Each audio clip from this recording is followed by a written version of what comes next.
A 67-year-old man woke up feeling fine. No chest pain, no shortness of breath, no warning signs whatsoever.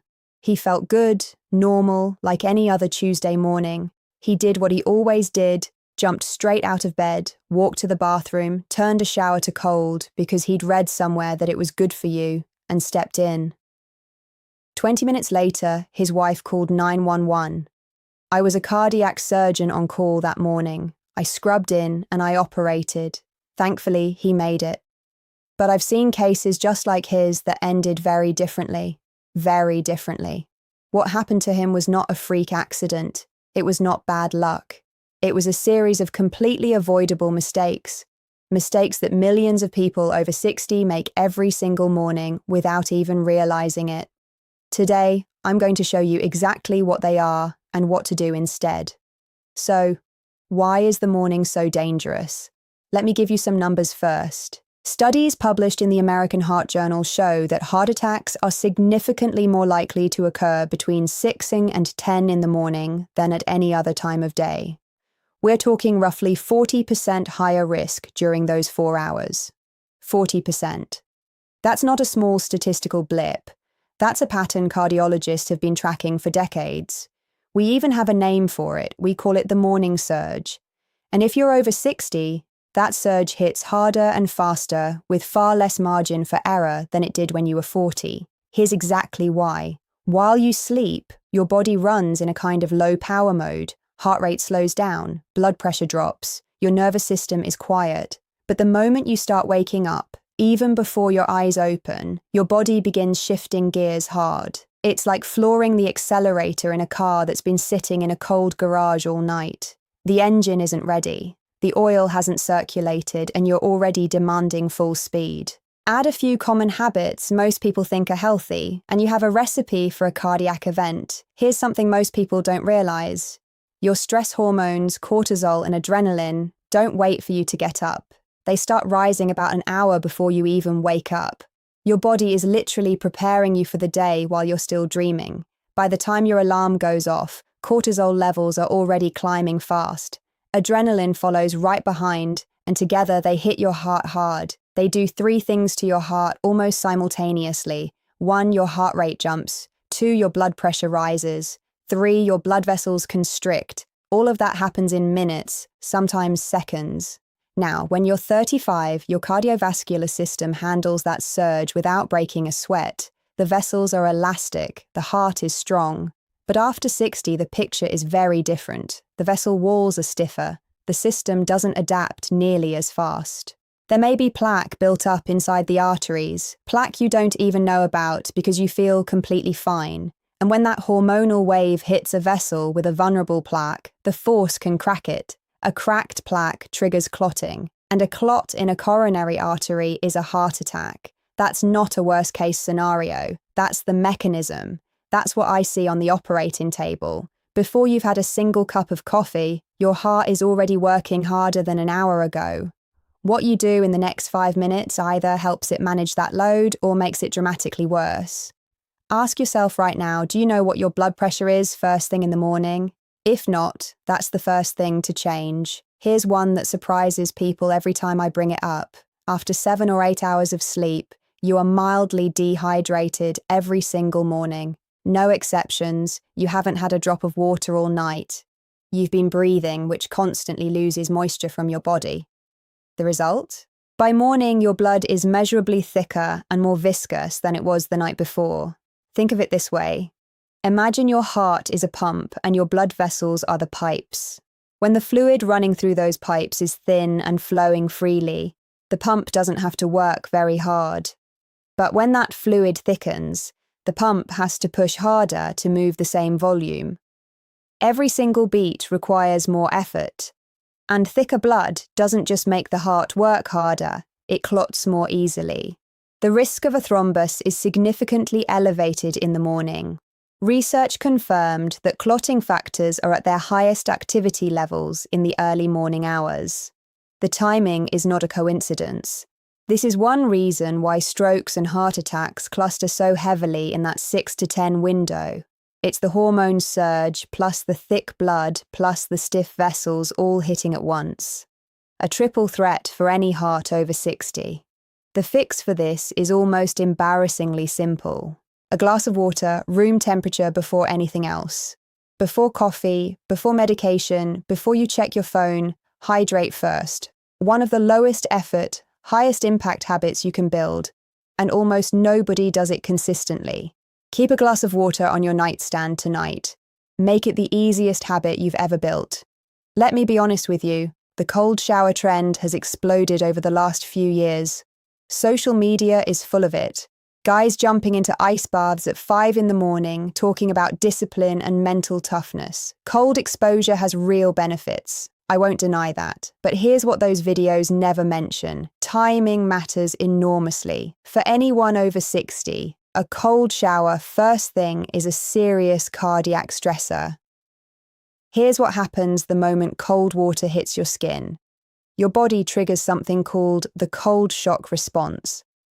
Blood vessels near the skin constrict instantly to protect your core temperature. Your heart rate spikes. Blood pressure shoots up. We're talking a systolic pressure jump of 20, sometimes 30 points in a matter of seconds. That's a significant cardiovascular shock. Now remember where we are in the morning. The hormone surge is already pushing your pressure up. Your blood is already thicker than normal. And now you're adding a sudden violent vascular constriction on top of all of that. For a healthy 30-year-old, the body handles it. For a 65-year-old with some arterial stiffness, that spike can be the trigger. It can crack a plaque. It can cause a coronary spasm. It can provoke a serious arrhythmia. The gentleman I told you about at the beginning, the cold shower was his trigger. His arteries were not in terrible shape, but not in perfect shape either. In that combination, the morning surge plus the cold shock was simply too much.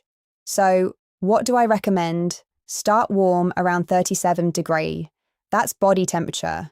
Let your body ease into the transition first. If you love cold water, save it for the last 30 seconds of your shower.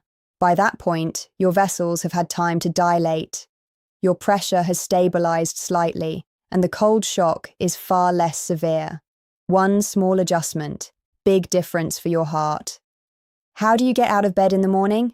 Be honest. Most people go from horizontal to vertical in about 2 seconds. Alarm goes off and they're up, feet on the floor moving.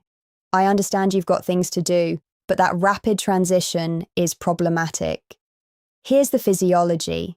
When you're lying flat, your blood is distributed relatively evenly throughout your body. The moment you stand, gravity pulls a significant volume of blood downward toward your legs and abdomen. Your heart has to respond immediately, constricting vessels, increasing heart rate to maintain adequate blood pressure to the brain. In a young person, fast and efficient. In older adults, that reflex slows down. The vessels don't respond as quickly. We call this orthostatic hypertension. Blood pressure can drop 15, 20, sometimes 30 points within seconds of standing. Dizziness, lightheadedness, that grey foggy feeling when you stand up. Sound familiar? A lot of people over 60 experience this and assume it's normal. It isn't. It's a warning signal from your cardiovascular system, and the consequences go beyond discomfort. Orthostatic hypertension is a leading cause of falls in older adults. Falls are one of the most serious health risks in that age group. A bad fall at 65 can start a life-threatening chain of events. For someone with a heart condition, that sudden pressure drop forces the heart to compensate aggressively, spiking rate and output in seconds. In a vulnerable heart, that compensatory spike can trigger an arrhythmia. In severe cases, it can precipitate a cardiac event. The solution cost you nothing, just 10 extra seconds. Before you stand up, sit first on the edge of the bed for a full minute. Let your feet hang. Rotate your ankles. Let gravity do its work gradually. Let your blood pressure adjust before your heart goes from 0 to 60. 10 seconds lying, 30 seconds sitting, then stand slowly. That simple transition can prevent a fall, prevent an arrhythmia, and something far worse. I've seen it happen both ways, and I know exactly which side of that I want you on. Let me ask you something. Are you currently taking a blood pressure medication, a diuretic, sometimes called a water pill?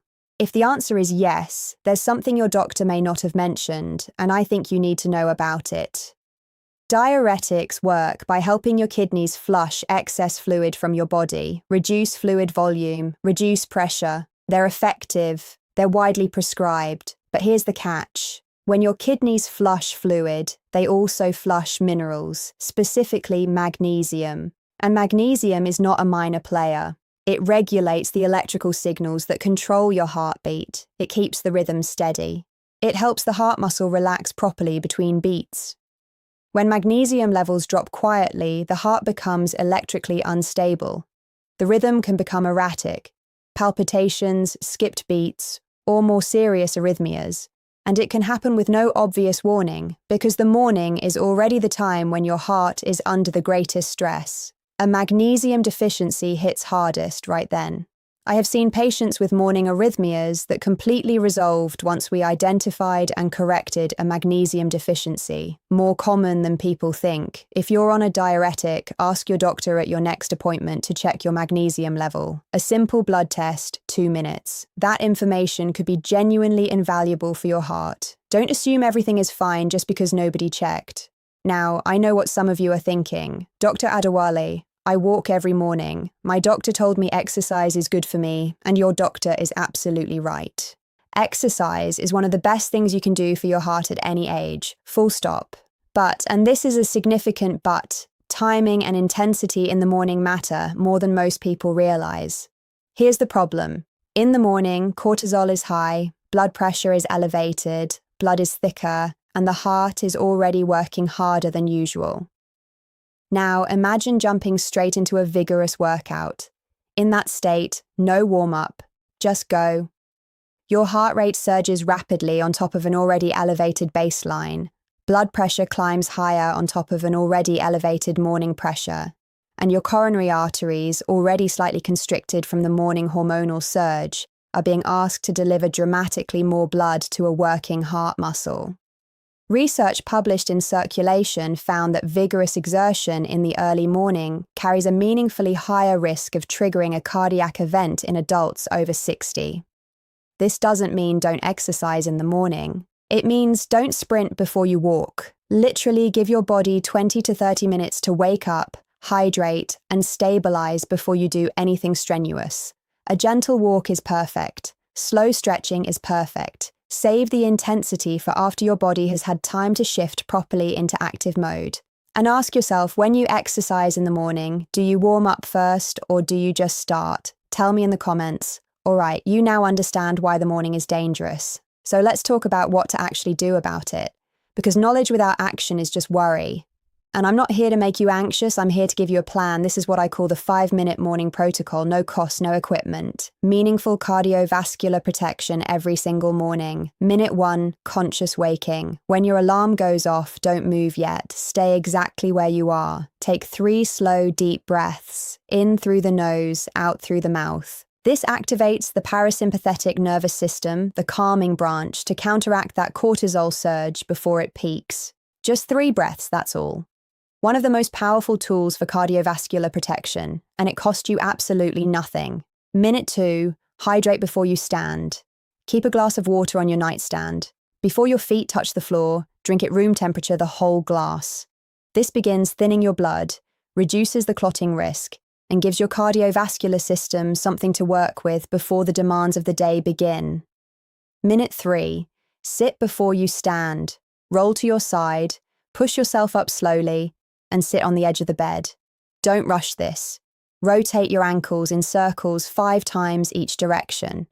This activates the muscle pump in your calves, pushing blood back up towards your heart. Minute 4. Gentle movement. Still sitting, slowly roll your neck side to side. Shrug your shoulders. Stretch your arms above your head.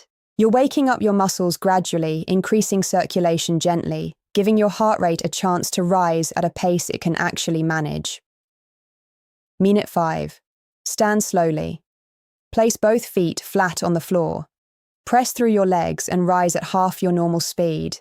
Stand still for 10 seconds before you take your first step. Let your blood pressure confirm its new position before you start moving. 5 minutes. That's the entire protocol. And on the days when you do this, your heart starts to date protected, not ambushed. Here's what I want you to sit with for a moment. Everything I've described today, none of it is exotic. None of it is rare. This is happening in bedrooms across America every single morning in houses just like yours, to people who feel completely fine, who have no idea. That's the part that gets me. After 15 years as a cardiac surgeon, the cases that stay with me are not the complicated ones, they're the preventable ones. The 68-year-old retired teacher who had a cardiac event getting out of bed on a Wednesday morning. The 71-year-old grandfather who stepped into a cold shower and never stepped back out. These were not sick people in the traditional sense. They were people who didn't know what I'm telling you right now. And here is the most important thing I'll say in this entire video. The morning danger zone is real. The research is unambiguous, but it is also one of the most manageable risks in cardiovascular medicine. Because unlike genetic predisposition, unlike decades of dietary history, your morning routine is something you can change today, this afternoon before tomorrow's alarm goes off. You don't need surgery. You don't need a new prescription. You need 5 minutes and the information you now have. The man I operated on that morning, the 67-year-old, he recovered fully. He came back to see me 3 months later, and the first thing he said was, "Why didn't anyone tell me this before?" That question has stayed with me ever since. It's a big part of why I make these videos. Now the question is, what are you going to do with it? So let's bring it all together because I want you to leave this video with something concrete, not just a vague feeling of worry. Here are the 5 things I want you to remember and act on starting tomorrow morning. First, before you move a single muscle, take 3 deep breaths. Let your nervous system ease out of sleep mode before your heart is asked to perform. Second, drink a full glass of water before your feet touch the floor. Keep it on your nightstand tonight. Make it the easiest habit you've ever built. Third, sit on the edge of the bed for a full minute before you stand. Rotate your ankles. Let your blood pressure find its footing before you do.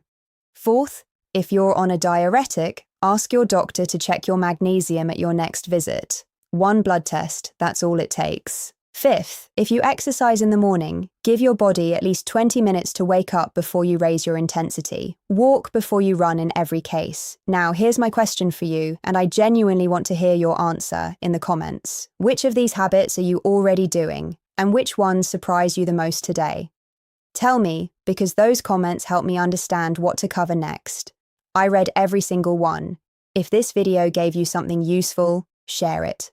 Not for me, for the person in your life doing exactly what I described every single morning. They may not know they need this yet, but you do. And that's exactly why you're here. Take care of your heart.